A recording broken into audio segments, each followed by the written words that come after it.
தந்தை, மகன், தூய ஆவியின் பெயராலே ஆமென். இதே முதல் வாசகத்தில் நாம் காண்பது கடவுளுக்கு நம்மிடத்திலுள்ள குறையாத அன்பை பற்றியாகும்.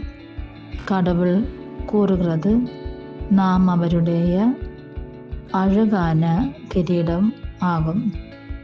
கடவுள் நம்மிடத்தில் சந்தோஷப்படுவார்.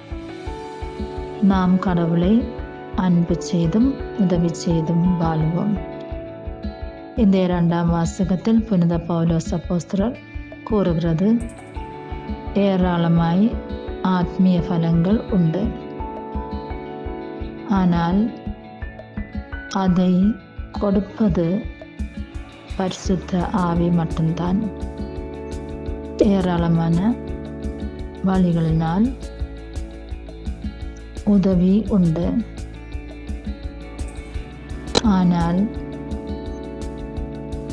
இயேசுவிற்கு தான் நாம் உதவி செய்வோம். பல சாமர்த்தியம் வழியாய் வேலைகள் செய்கிறோம், ஆனால் ஒரு கடவுள் தான் பல ஆளுகளுக்கும் வேலை செய்வதற்கு சாமர்த்தியம் கொடுப்பது.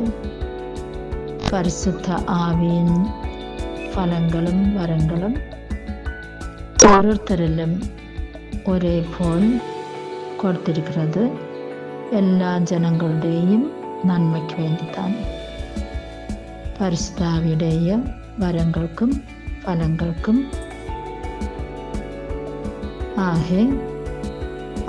அது நம்மளுக்கு கிட்டுவதற்கு நாம் கடவுளோடு மன்றாடுவோம்.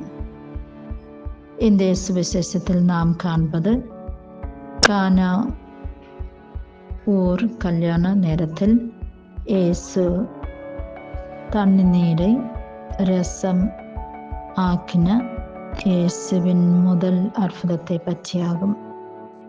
இயேசுவின் தாய் மரியம் அவர்களோடு கூட உண்டாயிருந்தார்கள். மரியம் இயேசுவோடு கூறுகிறது, அவர்களுக்கு ரசம் தீர்ந்துவிட்டது. இயேசு கூறினார், ஸ்திரீயே, உனக்கும் எனக்கும் என்னது? எனக்கு நேரம் இதுவரையும் ஆகவில்லை. ஆனால் மரியத்திற்கு புரியும், தன்னுடைய மகன் தன்னை அனுசரித்து அவர்களுக்காக அற்புதம் செய்யுமென்று. மரியம் வேலைக்காரர்களோடு கூறுகிறது, அவன் கூறுவது போல் செய்யுங்கள். அப்படி வேலைக்காரர்கள்